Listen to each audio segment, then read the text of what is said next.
صل على محمد يا رب صل عليه وسلم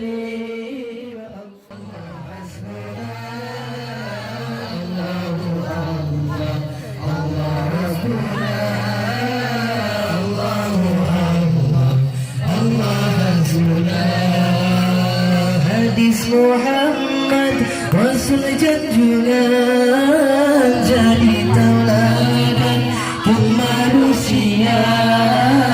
Hadis Muhammad Rasul junjungan jadi tauladan ke manusia.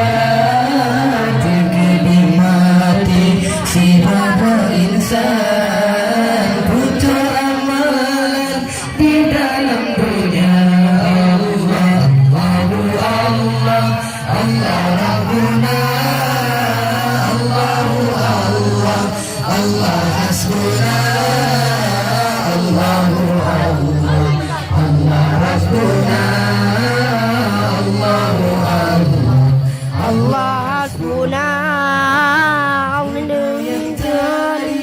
tinggal di sini menyengkepasau dalam gerungan judul yang tadi.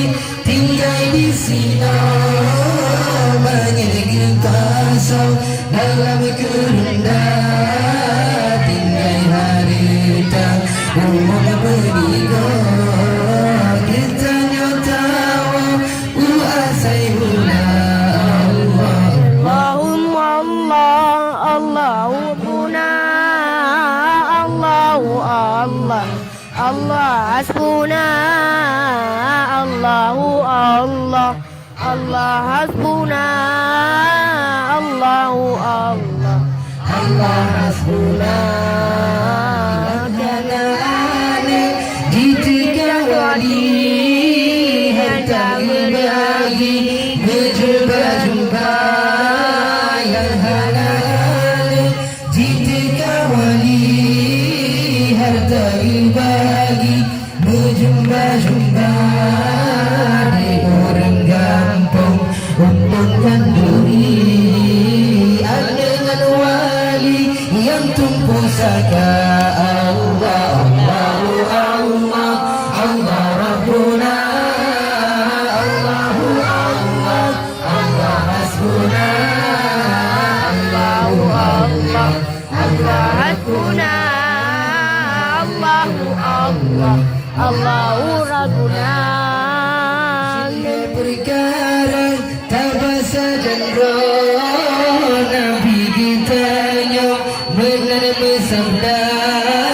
Sile perkara tabasa dan roh Nabi kita nyo benar bersabda. Fala sedih Tuhan berkata masa saboro wakaf harita. Allah Rabbuna, Allah hasbuna,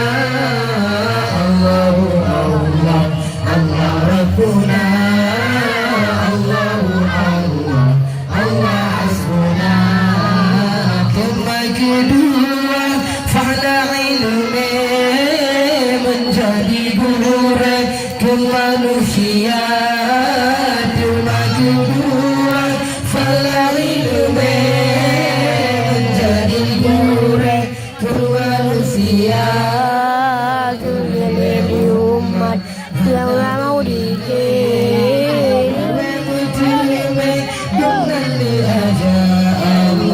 Allahu Allah, Allahu Rabbuna, Allahu Allah, Allahu hasbuna, Allahu Allah, Allah hasbuna, Allahu Allah, Allah hasbuna.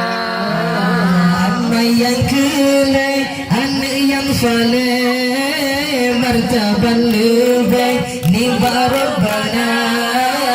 Amma yang kelai, anak yang soleh, martabat lebih nimba Rabbana. Anak yang alim, falada